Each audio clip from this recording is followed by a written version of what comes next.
الله أكبر الله أكبر الله أكبر لا إله إلا الله الله أكبر الله أكبر ولله الحمد۔ السلام علیکم فرینڈس، قرۃ العین خالد آپ کے ساتھ گلوئنگ تھاٹس میں۔ آج ہم ذوالحجہ کے بارے میں بات کریں گے کہ اس مہینے کی کیا امپورٹنس ہے۔ تو شروع کرتے ہیں۔ اعوذ باللہ من الشیطان الرجیم، بسم اللہ الرحمن الرحیم۔ سورہ حج میں آتا ہے کہ اللہ کے نزدیک مہینوں کی گنتی 12 ہے اور اس میں سے 4 مہینے حرمت والے ہیں، حرام مہینے ہیں، یعنی کہ یہ ڈے 1 سے شروع سے جب سے دنیا بنی مہینوں کی گنتی 12 ہی رہی۔ اور اس بارے میں آتا ہے کہ اسلام میں جو پہلا مہینہ ہے وہ محرم ہے۔ اور محرم کیسے رکھا گیا؟ حضرت عمر کے دور میں کچھ صحابہ کرام آئے کہ ہم مہینوں، جیسے ہمیں اکاؤنٹنگ وغیرہ کے لیے ایک سٹارٹ لینا ہوتا ہے، تو وہ ہم سال کے کون سے مہینے سے سٹارٹ لیں۔ تو حضرت عمر نے اور حضرت علی نے یہ مشورہ کر کے اس چیز کو حساب لگایا کہ نبی صلی اللہ علیہ وسلم جب مکہ سے نکلے تھے تو ذوالحج کا مہینہ تھا، اور جب مدینہ میں پہنچے ہجرت کر کے تو وہ پہلی محرم تھی۔ تو اس لیے اس کو فرسٹ محرم کو اسلامک کیلنڈر کا فرسٹ مہینہ قرار دے کر اور اس طرح سے اسلامک کیلنڈر کی ابتدا کی گئی۔ اچھا، اب حرمت والے مہینے کون سے ہیں؟ ذوالقعدہ، ذوالحجہ اور محرم اور رجب، یہ 4 مہینے ہیں۔ حرمت والے مہینوں کا مطلب ہوتا ہے احترام دیا گیا ہے، یعنی ان مہینوں میں جنگ و جدال اور گناہ کی بات اور کبیرہ گناہ کرنا سب حرام ہے، منع ہے۔ ویسے بھی منع ہے لیکن ان مہینوں میں زیادہ بڑا گناہ ہے۔ جیسے مکہ والے جو تھے وہ رابرز تھے، رابریز کیا کرتے تھے، مگر ان مہینوں میں وہ بھی باز آ جاتے تھے۔ یہاں تک کہ گھاٹی شیب ابی طالب میں جب انہوں نے مسلمانوں کو بند کیا تھا، لیکن ان 4 مہینوں میں وہ مسلمانوں کو چھوڑ دیا کرتے تھے، یعنی ان 4 مہینوں کی وہ بہت احترام کیا کرتے تھے اور شروع سے احترام ہے۔ لیکن ہم آج کے مسلمانوں کا کیا کریں کہ ہمیں تو مہینوں کا، اسلامک مہینوں کی گنتی ہی نہیں پتہ، نہ ہی ان کے نام پتہ ہیں۔ تو اچھا، اب یہ مہینوں کی حکمت جو علماء بیان کرتے ہیں حرام کرنے کی، وہ یہ ہے کہ ذوالقعدہ میں حج کے لیے قافلے نکلتے تھے۔ حج چونکہ ابراہیم علیہ السلام کے دور سے تھا، مکہ والے اس وقت بھی حج کی شکل بگاڑ دی تھی، مگر حج اور نماز وہ پڑھا کرتے تھے، حج بھی کیا کرتے تھے۔ تو حج کے لیے قافلے نکلا کرتے تھے، یا نکلتے، اب بھی ظاہر حج کے لیے لوگ روانہ ہوتے ہیں۔ ذوالحج میں حج ہوتا ہے اور محرم میں لوگ واپسی کر رہے ہوتے ہیں، تاکہ مکہ والے جو رابریز وغیرہ کیا کرتے تھے تو وہ اس دور میں وہ بند کر دیتے تھے تاکہ لوگ ایزیلی حج کر سکیں۔ اور رجب کی فضیلت علماء یہ بیان کرتے ہیں کہ رجب کو اس لیے حرام قرار دیا گیا تاکہ اس میں لوگ عمرہ کر سکیں۔ یہ حج کی نیت بھی لوگ اکثر رجب میں ہی کرتے ہیں۔ اچھا، اس مہینے کی اور فضیلت ہم دیکھ لیتے ہیں کہ ایک تو اس مہینے میں عرفہ کا دن ہوتا ہے۔ عرفہ یعنی 9 ذی الحج حج ہوتا ہے، اور عرفہ کے دن اللہ تعالیٰ، حدیث میں آتا ہے کہ فرشتوں آسمان دنیا پر نزول کرتے ہیں اور فرشتوں پہ فخر کرتے ہیں کہ اپنی امت کو دیکھ کر، یونٹی کو دیکھ کر، حج کرتا ہوا دیکھ کر فرشتوں پہ فخر کرتے ہیں اور ان کو کہتے ہیں کہ تم گواہ رہنا کہ میں نے آج کے دن ان سب کو جہنم سے آزاد کیا۔ ایک اور حدیث میں آتا ہے کہ عرفہ کے دن اللہ تعالیٰ جس کثرت سے لوگوں کو جہنم سے آزاد کرتے ہیں، ایسا اور کسی دن نہیں ہوتا۔ اور یہ بھی بات ہمیں پتہ چلتی ہے کہ ہر رات تو اللہ تعالیٰ آسمان دنیا پہ نزول کرتے ہیں اور کہتے ہیں کہ ہے کوئی مانگنے والا، لیکن حج کا دن وہ واحد دن ہوتا ہے جس دن اللہ تعالیٰ دن میں پہلے آسمان پر جلوہ فرما ہوتے ہیں۔ اس کے علاوہ اس مہینے میں قربانی، ابراہیم علیہ السلام کی یاد میں قربانی یعنی ہم کرتے ہیں۔ قربانی بھی سنت موقدہ ہے، اس کے بارے میں ہم جو ہے وہ دوسری ویڈیو پہ بات کریں گے انشاءاللہ کہ قربانی کی اہمیت اور فضیلت کیا ہوتی ہے۔ اس کے علاوہ آج کے دن، اس مہینے میں ہمارا دین مکمل ہوا تھا۔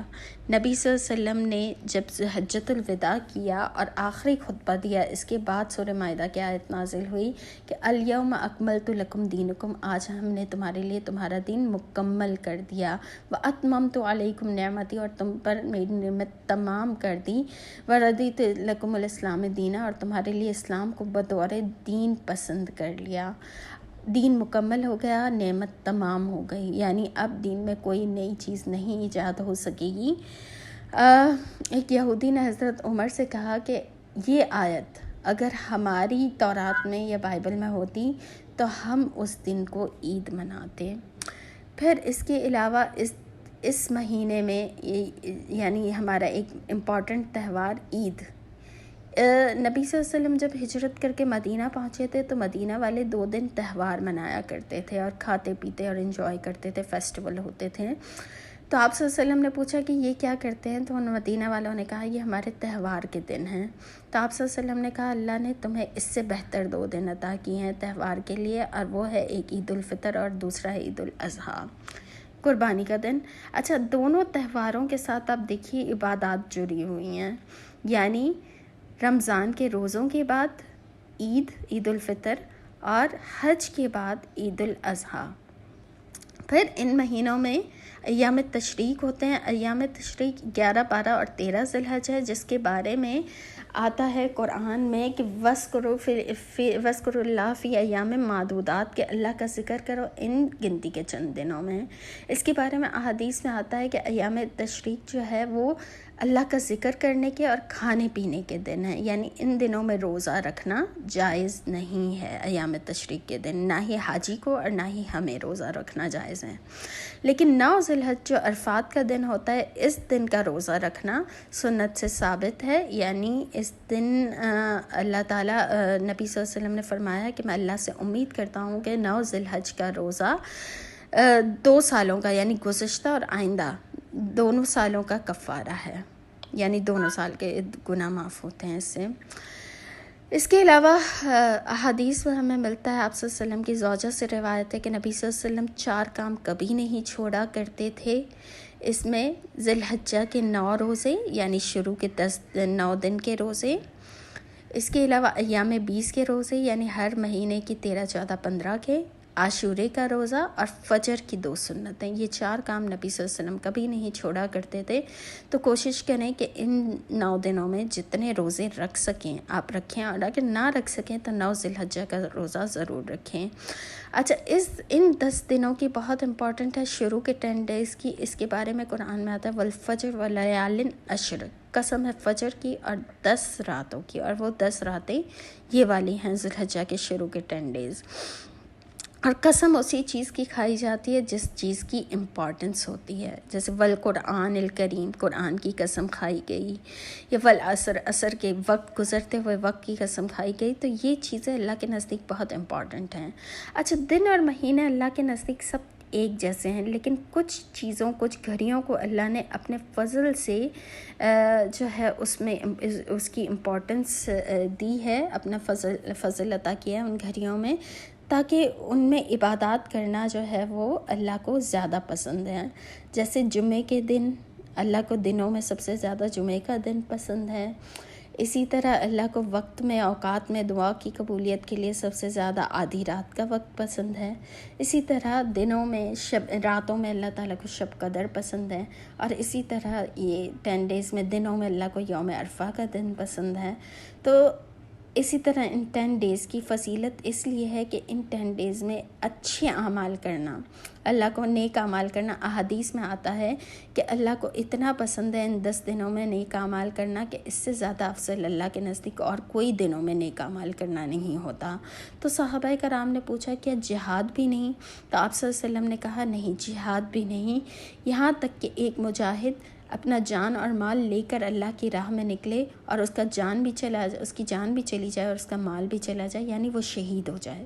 تو شہید کے علاوہ ان 10 ڈیز میں جہاد بھی افضل نہیں ہے۔ تو ان 10 ڈیز میں کوشش کریں کہ زیادہ سے زیادہ اچھے کام کریں۔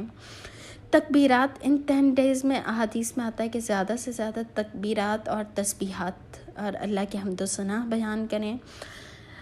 تکبیرات کی کچھ میں اقسام بتا دیتی ہوں۔ ایک آتی ہے تکبیر اللہ اکبر، اللہ اکبر، اللہ اکبر، لا الہ الا اللہ واللہ اکبر، اللہ اکبر وللہ الحمد، کہ اللہ بڑا، اللہ بڑا، اللہ سب سے بڑا ہے، واللہ اکبر، لا الہ الا اللہ، اللہ کے سوا کوئی معبود نہیں، اللہ بڑا ہے اور اللہ ہی کے لیے ہے ساری حمد، ساری تعریف۔ تکبیر بھی آ گئی، اللہ کی بڑائی اور حمد۔